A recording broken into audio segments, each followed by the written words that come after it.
This vintage cookbook has been in my family for a very long time. It belonged to my Nanna Swink, and then it was passed down to my mom. And it's a wonderful old book. I like to read it like a novel. It's kind of odd in many ways. It's post World War II, and there's a lot of really interesting stuff in this book. This cookbook has a bona fide write-up on boiling water, and there's an entry about how to pack a lunch, what constitutes a lunchbox, and the importance of the menu when you are partying in your very own rumpus room. I don't know who wrote this stuff, but most of it's actually pretty hilarious. It's now 75 years later, and you look through this book and you find a recipe for a sandwich that constitutes peanut butter, mayonnaise, and onions, and it really makes you wonder about food in the post-World War II era. I actually decided to try to give this recipe a go, and it was as awful as you could imagine it, but I did it in 3 ways. I did it exactly how the menu told me to do it.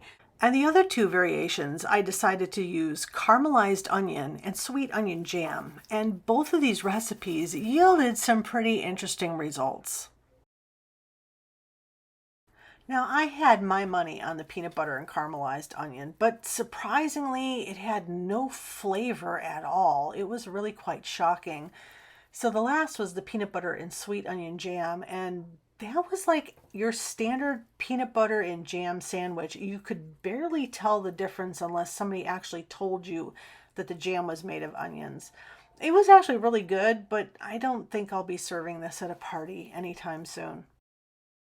So if you have any information on this particular recipe, leave me a message down in the comments. I'd like to know if anybody in your family actually ate this.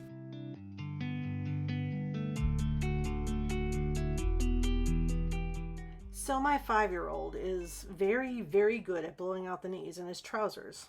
This year I've made the decision to make these into shorts for the coming summer. Now, I haven't picked up a needle and thread in decades, and it made me realize that we've lost a ton of basic knowledge when it comes to home economics.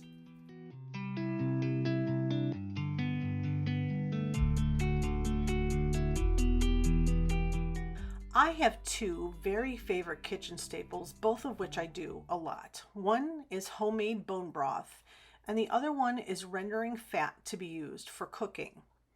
Both of these things save quite a bit of money, and I have links in the description that show you exactly how easy both of these things are to do. And bringing back these old methods have been so incredibly useful. I don't think my cooking is ever going to be the same again. In the meantime, recipes for roasted squirrel, cucumber jelly, and braised beef tongue, well, those are going to have to wait for now. But those caraway cookies, they look pretty amazing. And that's all for me today. And we're still waiting on better weather to get the garden planted and to be back in the studio again. I want to begin working on some new ideas. So until then, stay warm and dry.